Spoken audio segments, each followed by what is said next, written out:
속는 거를 안다면 속지 않겠죠. 근데 사단은 항상 우리를 속인다는 사실을 모르게끔 해서 우리의 영혼을 방해하고 또 영적 상태를 무너뜨리는데 사단에 몇 가지 속임수가 있습니다.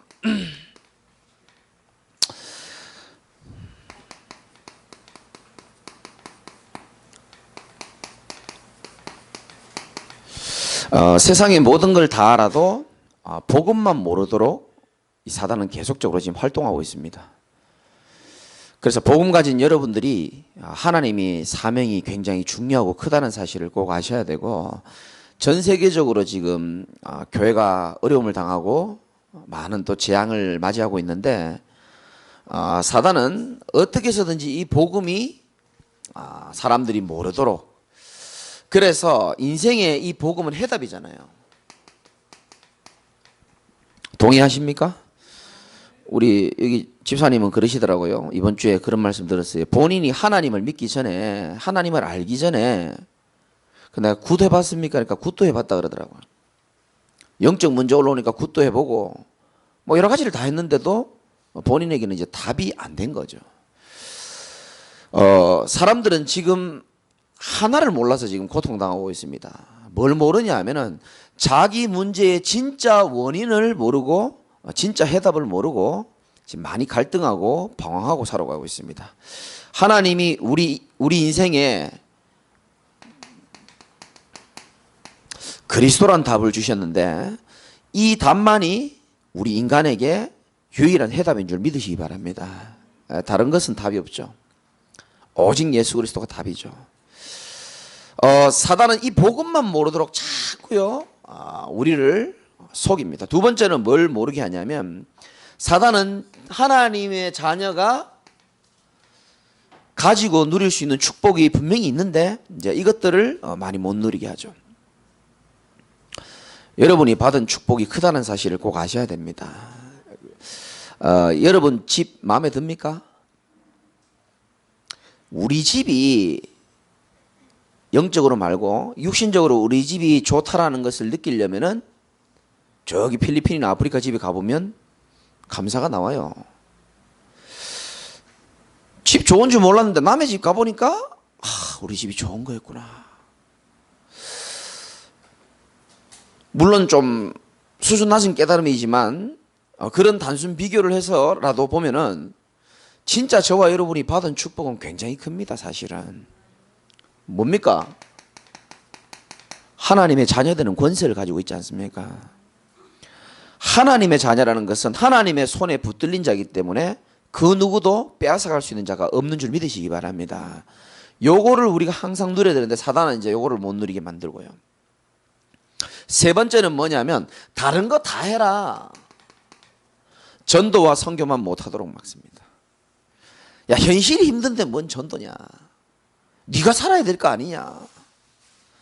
너무 우리가 수준 있고 세련되게 행동하다 보니까 현장에는 지금도 고통당하는 사람이 너무 많습니다. 사단은 이제 이 부분을 모르도록 하고요. 또 중요한 것은 너희들은 예수 믿고 어느 정도 살다 할지라도 후대들에게만큼은 이 복음이 전달되지 못하게 또 사단이 막거든요.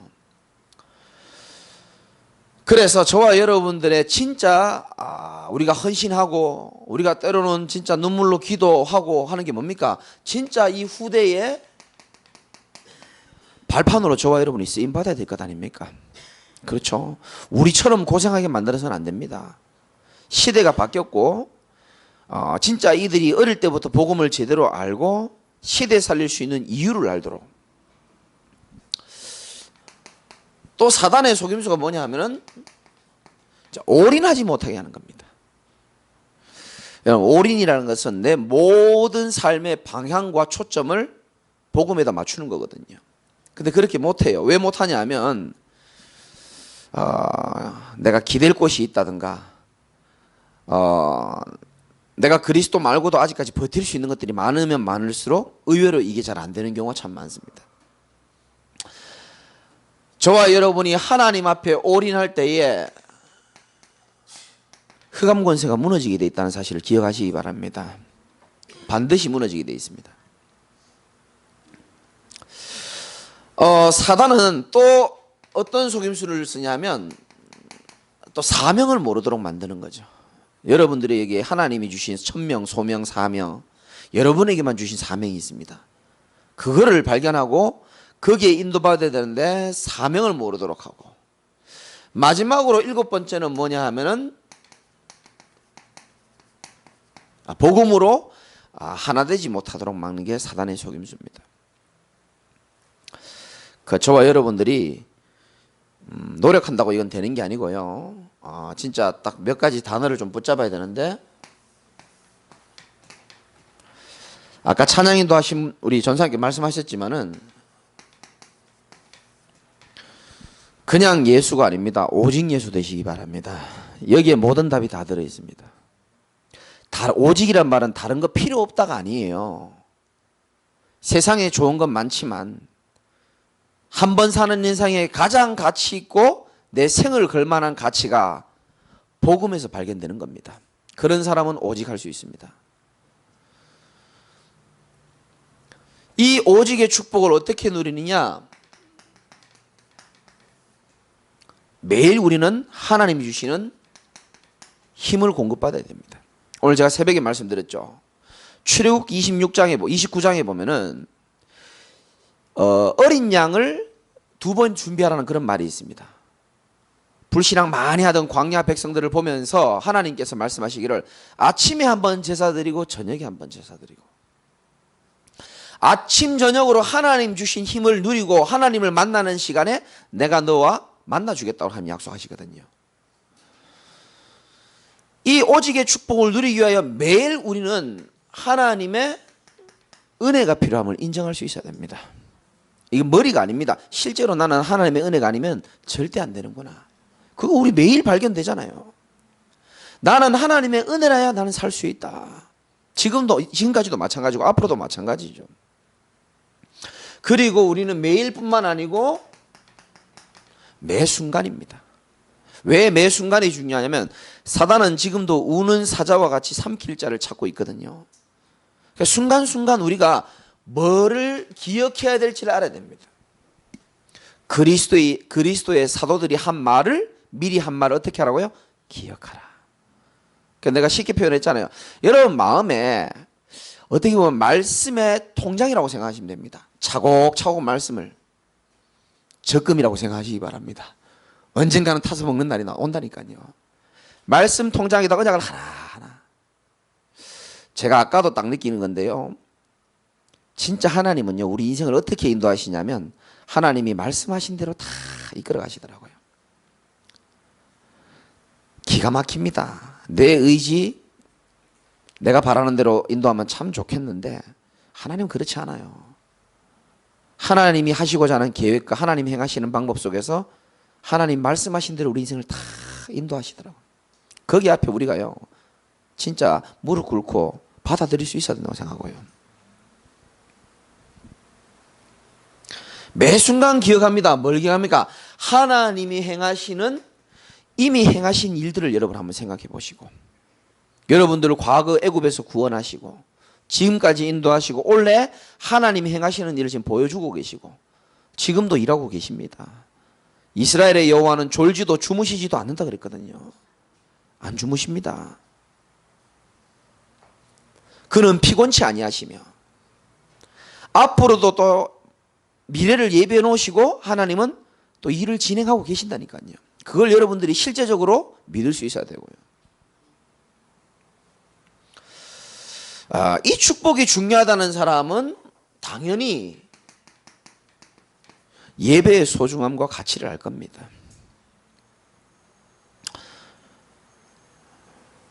어떤 분이 그런 말씀하시더라고요. 한 주간 내내 자기 일에 집중하다 보니까 몸이 아프고, 한 주간 내내 돈 벌고 어디 가서 인정받으려고 노력하다 보니까 막상 주일날 예배 드릴 때 힘이 없는 거예요. 그러다 보면 교회 못 가기도 하고, 우리 교회는 아니고요. 그러다 보니까 안 그래도 힘 빠져가지고 교회 못 갔는데 또 영적인 말씀을 못 들으니까 또 힘이 또 빠지는 겁니다. 근데 남 앞에 힘 빠진 모습은 보여주긴 싫고 육신적인 걸로 자기를 포장하면서 하루하루를 살아가는 거예요. 어떤 분이 그분 얘기를 하면서 자기 너무 안타깝다는 거예요.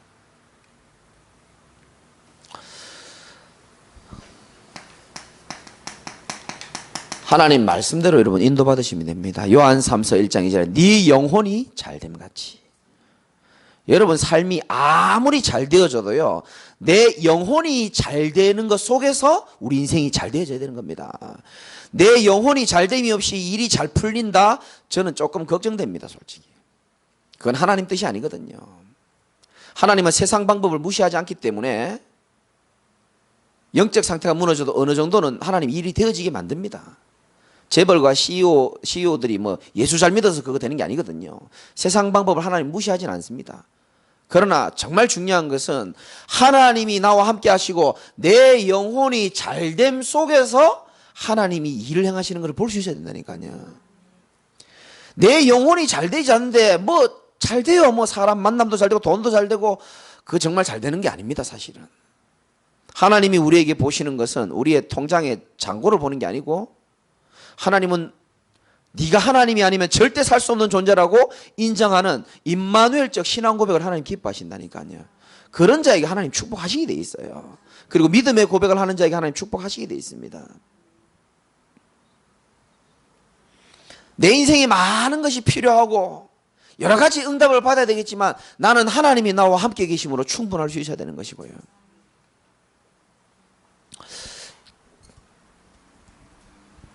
우리가 왜 거짓에 속지 않아야 되냐면은 여러분 그 현장에는 불신자들도 그렇고 이들의 우리가 영적인 현주소를 좀 볼 수 있어야 됩니다.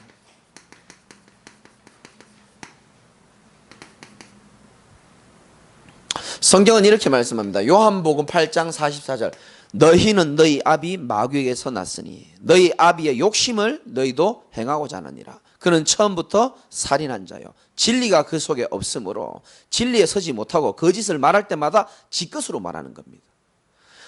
불신자들은 소속 자체가 마귀의 자녀라고 성경에 나옵니다. 결혼하신 분들 알 거예요. 결혼해가지고 주민등록 두 번 떼보면 자기하고 자기 와이프하고 이름 딱 나옵니다. 불신자들의 영적인 호적 등본이 뭐냐 하면은 딱 떼보면요 아버지 마귀 이래 적혀 있다니까요. 맞잖아요. 제가 만든 말이 아니고 실제로 그렇습니다. 마귀 신분 자체 소속 자체가 운명에 딱 잡혀 있습니다. 안타깝죠. 로마서 3장 23절에 보면 태어나면서부터 영적인 DNA가 원죄가 묻어 있습니다, 사실은. 그 사실은 한 명이 태어난다? 어떻게 보면 죄덩어리가 태어나는 겁니다. 원죄가 다 묻어가 다. 그래서 모든 사람이 죄를 범하였다고 나오고 의인이 있다 없다? 의인이 없나니 하나도 없다라고 얘기합니다. 죄의 권세 아래 있죠. 또 하나는 뭡니까? 마태복음 11장에 보면 28절에 보면은 어쩔 수 없이 이 속에 있기 때문에 영적인 고통 속에 있을 수밖에 없습니다. 수고하고 무거운 짐진 자들아 다 내게로 오라. 왜 영적 고통을 당합니까? 사람들이 지금 뭘 잃어버렸죠? 길을 잃어버린 상태입니다. 사람들이 뭘 잃어버렸습니까? 진리가 아닌데 이 거짓된 걸 자꾸 따라간단 말이죠. 물론 본인은 자기 인생이 맞다라고 최선을 다합니다만은 그게 만약에 진리가 아니면 어떡하겠습니까? 주일날에도 말씀드렸죠. 여러분이 뭘 의지하고 삽니까? 뭘 믿고 한 가닥 믿는 구석이 어디에 있습니까? 그게 만약에 불완전하고 무너질 수 있는 것이라면은 그것이 무너질 때 나도 무너질 수 있잖아요. 그래서 다윗은 사람을 의지하지 않았고 환경을 의지하지 않았고 여호와는 나의 목자시니 내가 부족함이 없다라 그랬습니다. 여호와는 나의 방패시고 여러분 하나님을 여러분 인생의 방패 삼으시기 바랍니다. 방패 뭡니까? 다 막아주는 거예요. 하나님이 우리 인생의 방패가 되어주겠다 그랬거든요. 생명을 잃어버린 사람들이 지금 생명을 왜 잃어버렸습니까? 하나님 떠나가지고 영적 생명이 죽어버리고 나니까 육신만 남아가지고 그때부터는 육신에 묶여 살 수밖에 없잖아요. 그런데다가 고린도 후서 4장 4절입니까? 4장 4절에 보면 이 세상 신이 믿지 않는 자들의 마음을 혼미하게 하여. 그러니까 여러분들은 참 하나님의 축복받은 사람입니다. 진짜 이 수요일 날 이렇게 예배 왔다, 난 여러분 진짜 영적으로도 육신적으로 다 존경합니다. 제 부끄러운 고백은 저는 평생 살면서 수요 예배를 와본 적이 없는 사람이에요. 목사 되면서 수요 예배 이렇게 오고 그래서 미안하고 고맙고 죄송하고 그래요. 새 가족들이 와서 나름대로 좀 신앙생활 해보려고 그러고 이 분위기에 적응해 보려고 하고 뭔가 좀 이렇게 해보려 하는데요, 잘 안 됩니다. 이게 왜냐, 그들은 기도의 배경도 없고 그들이 가진 체질이 있기 때문에 잘 안 되는데, 제일 중요한 사실은 여러분이 아셔야 됩니다. 믿지 않는 자들의 마음을 어떻게 한다고요? 혼미. 이거요, 복음 선포되는 강단에 계속 붙어 있으면 살아나게 돼 있거든요. 교회 오라 마라 그 말이 아닙니다. 내가 붙어 있으면 살 수 있거든요. 근데 이게 붙어 있지를 못하게 만듭니다. 왜 붙어 있지 못하게 만드냐면은 아직 세상이 좋거든요. 세상 문화. 아유 뭐 목사님 교회도 중요하고 뭐 하지만 저는 스펙이 필요해요. 세상 성공. 이거요, 불신자 더 중요하게 생각합니다.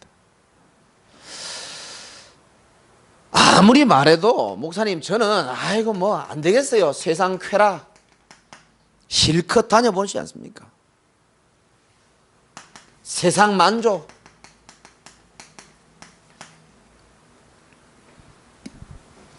그 고린도후서 3장 5절인가요? 거기 나옵니다. 찾으신 분들 한번 읽어볼까요? 3장 5절 같이 한번 읽어봅시다. 시작. 우리가 무슨 일이든지 우리에게서 난 것 같이 스스로 만족할 것이 아니니 우리의 만족은 오직 하나님으로부터 나느니라. 아멘. 참만족은, 우리의 참만족은 어디로부터 옵니까? 하나님으로부터 온다니까요. 전도서에도 나오잖아요. 네가 자식이 100명을 낳고 돈 아무리 많고 해도 네 영혼은 그것으로 인하여 행복할 수가 없다라고 전도서에 분명히 나옵니다. 근데 어떻게 합니까? 자꾸 혼미하게 해가지고요, 세상에서도 아직 하나님 대신할 것들이 있다라고 자꾸 속이는 겁니다. 그래서 여러분들이 새 가족들 오면요, 정말 여러분이 기도 좀 해주시기 바랍니다. 기도하기 싫으면 좀 아는 척이라도 좀 해주시면 좋겠고요. 인사도 좀 해주시고.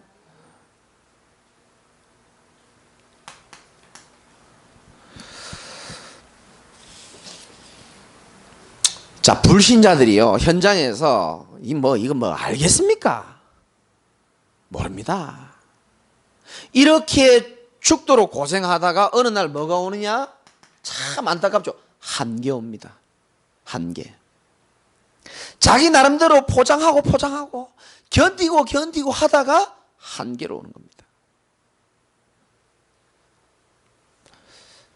물고기가 물 떠나가지고 버티면 얼마나 더 버티겠습니까? 저는 이번에 그 사건을 보면서요, 뭐 제주도 사건도 마찬가지고요, 정말 사람이 할 수 있는 일이라고 생각합니까? 이 전기톱을 준비해가지고요, 죽이고 다 잘라버리고요.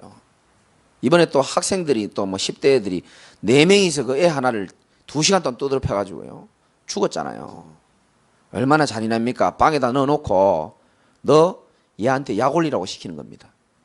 그럼 얘가 얘 약 올리고 얘가 얘 때리는 겁니다. 다음 너 얘한테 약 올리라는 겁니다. 그 분위기 여러분 그거 경험해 봤습니까? 그럼 약 안 올릴 수도 없는 거예요. 완전히 잡혀가지고요, 그런 애를 갖다 좁혀가지고요. 이게 지금 남의 집 일이 아니고요, 뭐 눈만 뜨면 이런 일이 계속 일어납니다. 뭐 사연은 있겠죠. 그러나 저는요, 참 진짜 그 아이들도 문제지만요, 10대들이 그렇게 밖에 나와서 살 수밖에 없는 그들의 어쩔 수 없는 환경을 허락한 부모와 상태, 저는 안 받지만 대충 예상이 됩니다.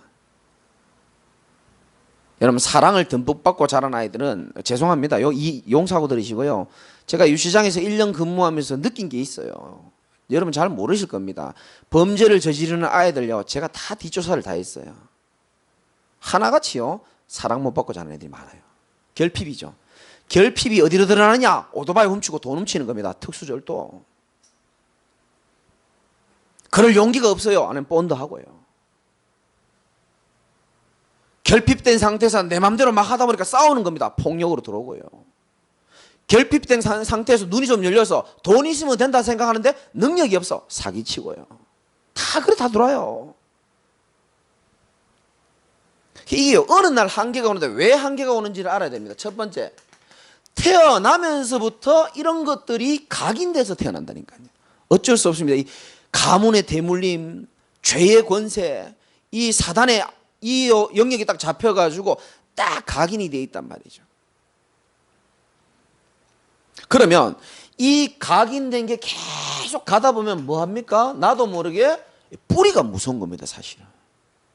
여러분, 사과나무에 사과가 그냥 열리지 않습니다.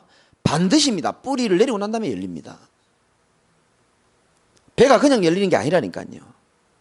여러분, 뿌리가 내리면서 열매를 맺는데 좋은 나무는 좋은 열매를 맺죠. 그런데 슬픔이 오래 뿌리 내리다 보면 자기도 모르게 우울증이라는 열매가 나타나고요.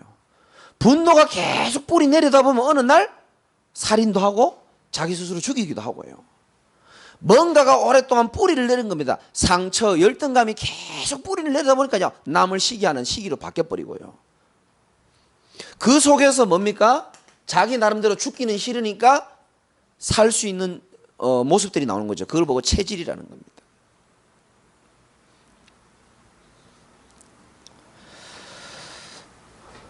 오늘 오직이라는 단어가 나왔는데 여러분들은 복음의 각인 뿌리 체질 되시길 바라고요.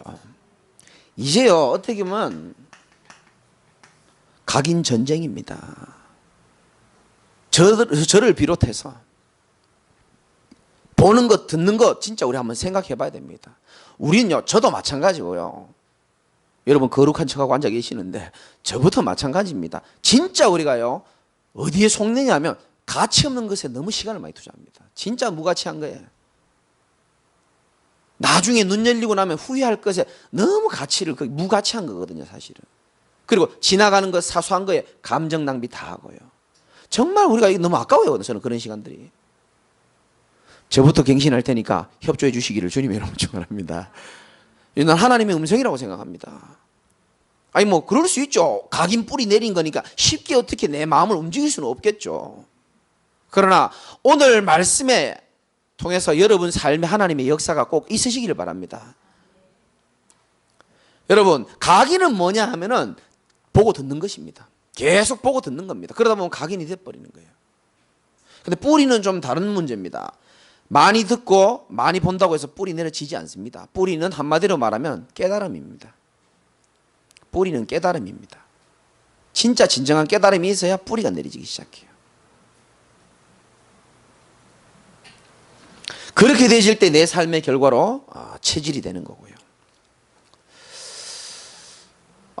저와 여러분들이 하나님 만나게 하신 이유는 진짜 현장에 수많은 죽어가는 사람들 살리기 위해서 하나님이 답을 주는 일에 귀하게 쓰임받으라고 만나게 해주신 거예요.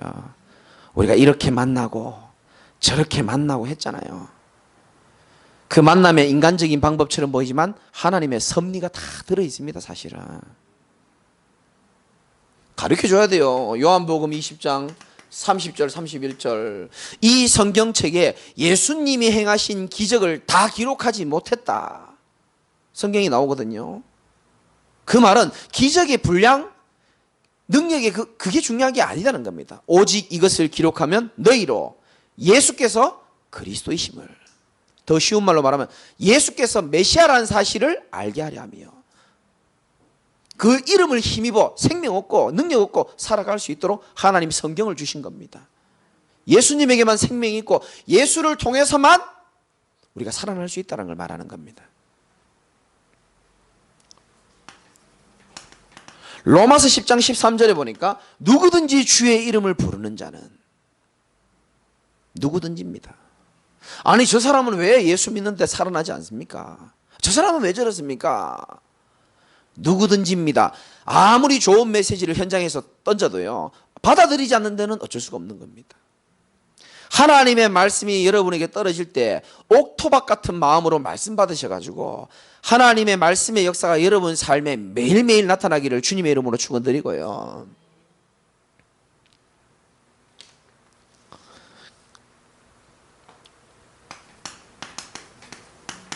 자, 우리는 신자입니다. 신자를 향한 하나님의 메시지입니다.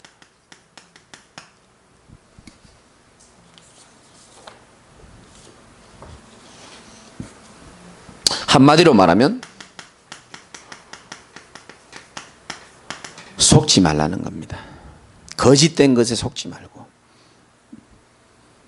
중요하지 않은 것에 속지 말고, 지나가는 것에 너무 속지 마시고, 영원한 것만 여러분이 바라보시기 바랍니다.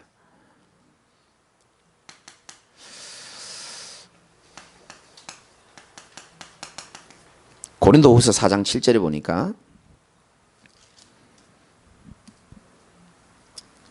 읽으실 분 같이 한번 읽어볼까요? 시작. 우리가 이 보배를 질그릇에 가졌으니 이는 심히 큰 능력은 하나님께 있고 우리에게 있지 아니함을 알게 하려 함이라. 아멘. 여러분, 첫 번째 속지 말아야 될 게 자신의 무능력을 보고 속지 말라는 겁니다. 우리를 보고 뭐라 그래요? 질그릇입니다. 우리의 정체성은 질그릇. 그 속에 하나님이 보배를 두셨으니, 하고 싶은 말은 뒤에 있죠. 이는 심히 큰 능력은 하나님께 있다는 걸 알게 하는 겁니다. 너 연약해도 괜찮아. 하나님께 능력이 있기 때문에 하나님 의지하고 복음 붙잡으면 너는 살 수 있는 존재라는 걸 말하는 겁니다. 혹시 여러분 자신의 일을 자책하거나 왜 내가 이 모양으로 태어났지? 아닙니다. 질그릇이라서 그렇습니다. 괜찮습니다. 질그릇 속에 보배가 있느냐 없느냐가 중요한 거예요. 그릇이 아무리 세련되면 뭐합니까? 하나님이 안 계시면, 생명이 없으면. 왜 이 말씀을 드리냐면 능력의 주체는 하나님이라는 겁니다. 그 말은 우리 삶의 주인과 주체는 누구라고요? 하나님 아버지가 되는 겁니다. 제가 오늘 카톡에 사진 하나 보냈죠. 네가 왜 그 일을 네가 신경 쓰려고 해? 그 일은 내가 할 일이지 네 권역이 아니라는 거예요. 여러분 미래, 여러분 고민, 사실은 우리가 해결할 수 없고 내 힘으로 할 수 있는 게 한정되어 있습니다. 그 말은 하나님이 일하시도록 주인을 바꾸라는 겁니다. 혹시 그런 분이 있을 수 있습니다. 아유, 난 힘들어 죽겠는데요. 하나님 나보고 죽으란 말입니까? 하나님이 이렇게 대답하십니다. 그래, 좀 죽어라. 네가 죽어야 내가 일을 좀 시작할 거 아니냐. 여러분 잘 들으셔야 됩니다. 평생 신앙생활 하면서 내가 주인이 안 된 상태에서 하나님을 주인으로 믿음을 선택해가지고 하나님 역사하시는 것을 한번 봐야 안 되겠습니까? 그래서 한번 맛본 사람은 다음에 위기가 와도 믿음을 선택합니다. 그런데 이 믿음이 없는 사람들은 그런 위기가 어려움이 왔을 때 인본주의 쓰거나 불평하다가 시간이 그냥 지나가거든요. 그 다음에도 또 그런 생각 자체를 못합니다. 왜? 맛을 못 봤기 때문에. 맛을 본 사람들은 또 하나님을 의지한다니까요. 그래, 과거에도 내가 어쩔 수 없는 상황 가운데 하나님이 결국은 일하셨지. 여러분 과거를 돌아보세요. 오늘 이 자리까지 앉아있기까지는 별일이 다 있었지 않습니까? 맞죠? 예, 누군지는 영상에서 모르니까. 별일이 다 있었다니까요. 하나님이 그런데요, 우리의 연약함과 상관없이 우리를 얼마나 귀한 길로 인도해 주셨습니까? 자신에게 여러분 속지 마시기 바랍니다. 무슨 훈련해야 되냐? 내 인생의 주체와 주권을요 하나님께로 돌려드리는 훈련이 필요하다고 저는 생각합니다. 맞잖아요. 솔직히 말하면 내게 어디 있습니까? 자녀도 내 거 아닙니다. 사실은. 교회 내 겁니까? 돈 내 겁니까? 왜 눈을 왔다 피합니까? 돈은 좀 있는 모양이네.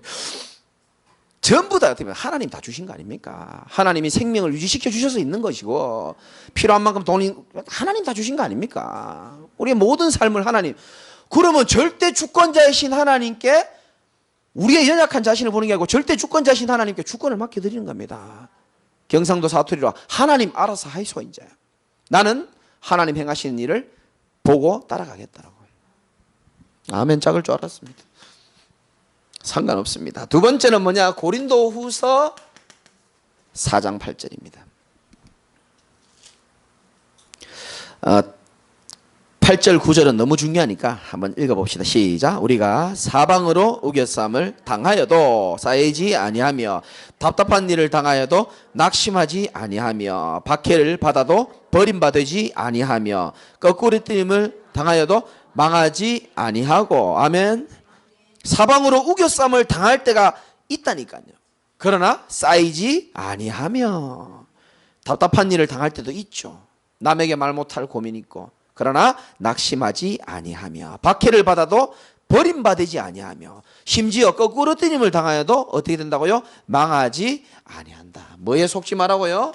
눈에 보이는 것, 환경에 속지 말라는 겁니다.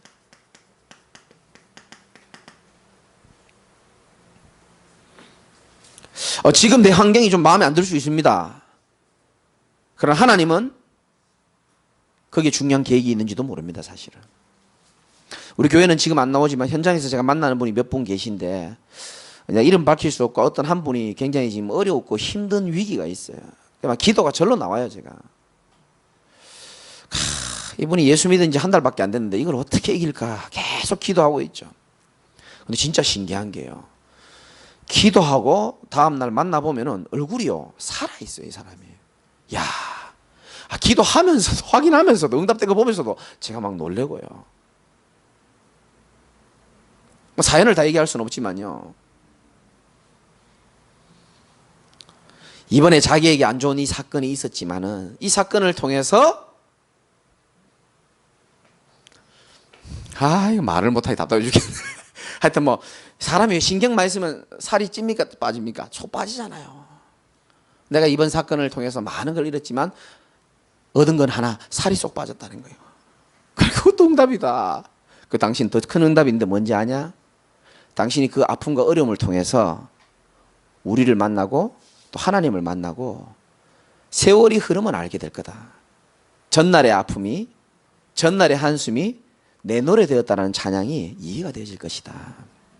믿으시기 바랍니다. 하나님은 실수하지 않잖아요. 성경에 제일 힘들었던 인물이 누군지 아십니까? 스펙으로만 봤을 때 욥이 제일 힘들었잖아요. 욥기 29장 3절에 이런 말씀했습니다. 내가 그리스도의 빛을 힘입으면 암흑 가운데서도 걸어갈 수 있느니라. 그게 빛의 능력입니다. 그리스도와 함께라면 어떤 힘든 길도 우리는 잘 걸어 나갈 수 있잖아요. 그죠? 조금 더 깊이 계시록 2장 24절에 보면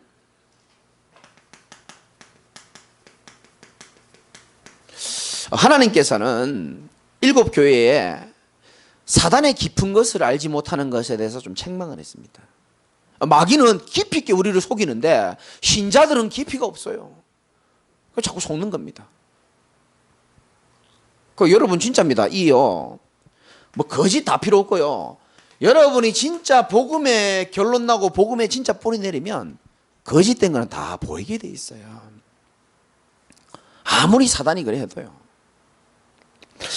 오늘 새벽에 내가 새벽 기도 마치고 나왔는데 우편물이 하나 왔는 거예요. 근데 보니까 뭐요, 책이 하나 있는 거예요.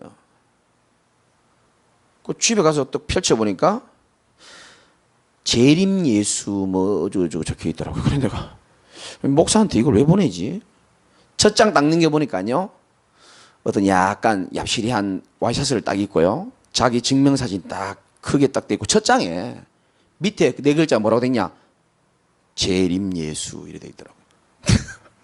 와이셔츠 입고 어떤 한국분이 500페이지가 넘어요.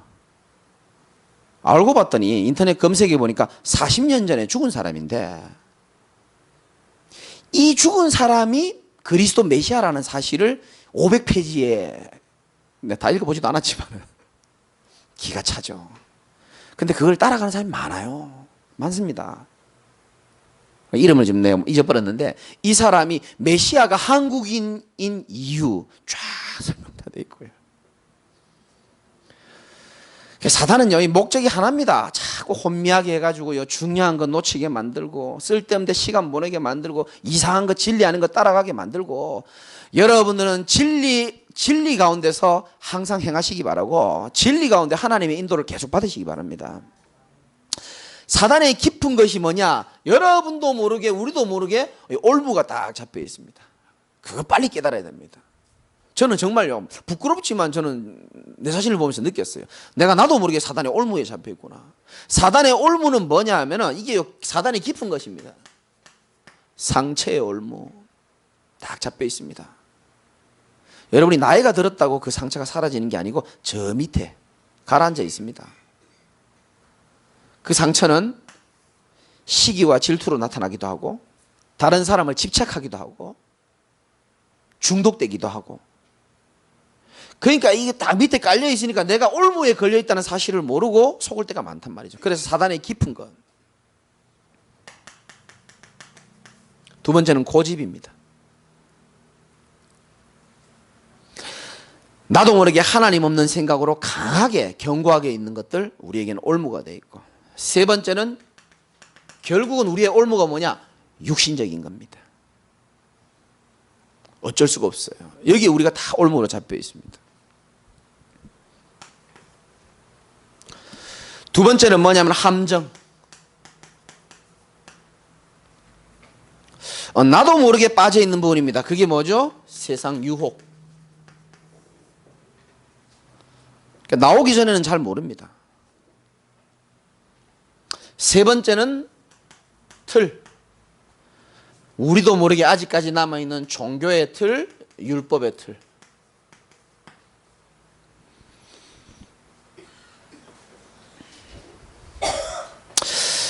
저는 웬만하면 이렇게 우리 성도들이 뭘 잘못해도 잘 얘기를 안 합니다.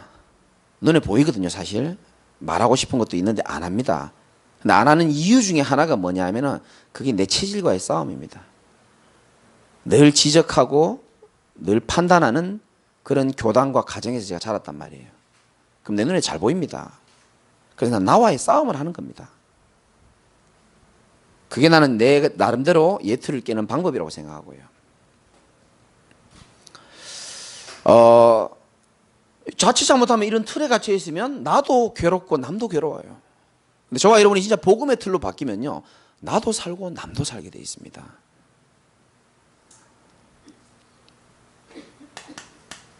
네 번째인가요? 네 번째는 우리가 이번 주 강단 말씀을 지나가면서 유다서의 1장 17절에 그리스도의 사도들이 미리 한 말을 기억하라 이렇게 되어 있습니다. 여러분, 사도의 가르침을 받아라는 초대교회 말씀이 있습니다. 우리가 전도자를 통하여 받은 올해의 메시지가 전도서 7장 13절입니다. 나오잖아요. 하나님께서 행하시는 일을 보라 그랬습니다. 하나님께서 굳게 하시면 아무도 필 수가 없다 그랬습니다. 원래는 하나님 행하시는 일을 보는 애인 줄 믿으시기 바랍니다. 답답해도 좀 조금 참으시고요. 기다리시기 바랍니다. 하나님 행하시는 일을 우리가 봐야 됩니다. 하나님 행하시는 일 거의 다 준비됐는데 그거 못 참고 막 그래 하지 마시고 하나님 행하시는 일을 보라. 이 말을 왜 드리냐면은 우리는 하나님 말씀이 절대 기준돼야 됩니다. 왜냐? 결국은 하나님 말씀대로 하시더라고요. 누가 뭐라 해도 하나님 말씀하신 대로 가기 때문에 하나님 말씀을 생명처럼 붙잡으시기 바라고요. 사람 말은 참고만 하십시오. 특히 기도하지 않는 자들의 말은 너무 귀담아 듣지 마세요. 그분이 여러분이 아무리 친해도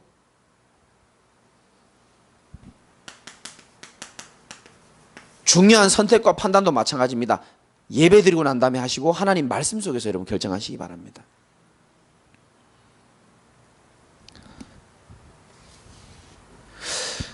뭐 가끔 우리 어머니 얘기를 제가 하는데 우리 어머니가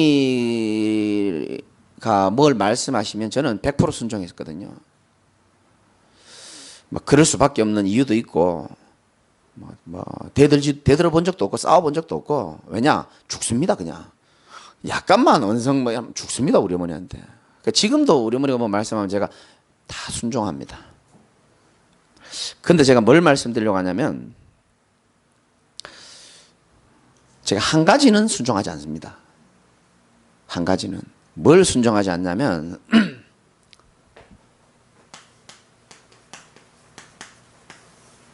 하나님의 인도가 확실하다고 할 때는 저는 부모님 말도 안 듣습니다. 아유 내 부모를 성경에는 공경하라 그러는데 목사님 무슨 말씀하십니까? 예를 들면요, 저희 어머니께서 눈치가 빠르셔가지고 어느 날 전화해서 전화가 안 되면, 제가 외국 갔을 때 전화가 안 되잖아요. 그러면 꼭 그 다음 주에 전화가 와가지고 외국 나가지 말아야 될 이유를 쫙 설명을 하십니다. 미치겠어요. 가지 말라는 거죠. 그래서 우리 어머니 꼭 부탁하시는 게 있거든요. 어쩔 수 없이 외국 나가면은 그래 어쩔 수 없다 치다. 대신 어느 나라는 절대 가지 말라고요. 필리핀은 가지 말라는 거예요. 제발 하더라 부탁한다. 필리핀은 꼭 가지 말라는 거예요. 뭐 옛날에 뭐 사고가 좀 있었잖아요. 하루는 좀 겁나더라고. 예전에 제가 오산에 있을 때죠. 필리핀 처음 가는 때였습니다. 그때가.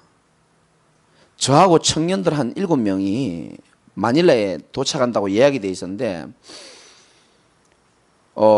그 전주에, 여러분 오래된 뉴스인데 기억하시는지 모르겠는데 필리핀 마닐라에서 사건이 있었는 겁니다. 마닐라 공항 앞에서 선교사님 한 분과 일반인 7명이 같이 봉고차 타고 가다가 잡혀가지고 모슬림이 탔는가 봐요. 그러니까 총을 쏴가지고 선교사님만 죽었어요.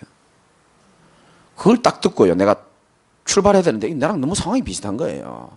저도 마닐라에 내려가지고 봉고차 타고 어디를 이동해야 되는데 목사 한 명과 지금 청년 7명이 이렇게 같이 가거든요. 그리고 그 주간 강단 말씀이 유치영 목사님 강단이 죽으면 죽으리다 이래 나오는 거예요.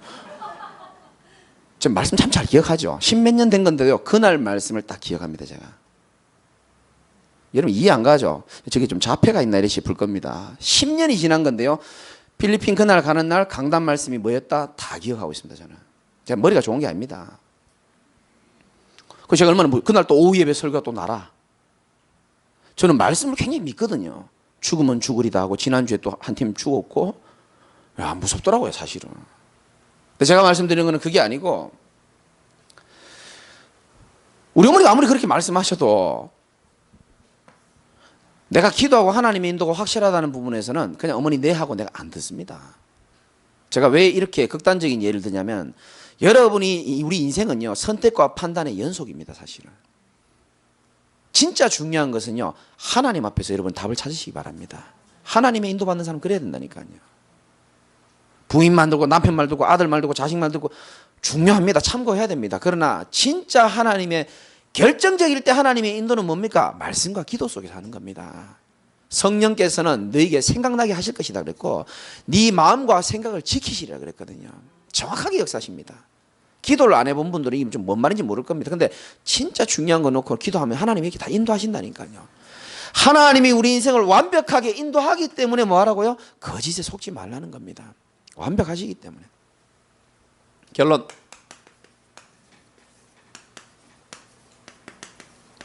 예수님이 승천하시면서 마지막으로 하신 말씀이 사도행전 1장 8절 말씀인데요.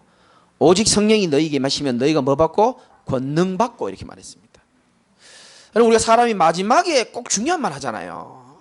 할머니들 돌아가실 때도 자녀들한테 마지막에 제일 중요한 말 합니다. 땅 문서는 어디 있고 중요한 거 얘기하는데, 예수님이 갈 때요 가장 마지막으로 하신 말씀이 뭡니까? 오직 성령이 너에게 임하시며.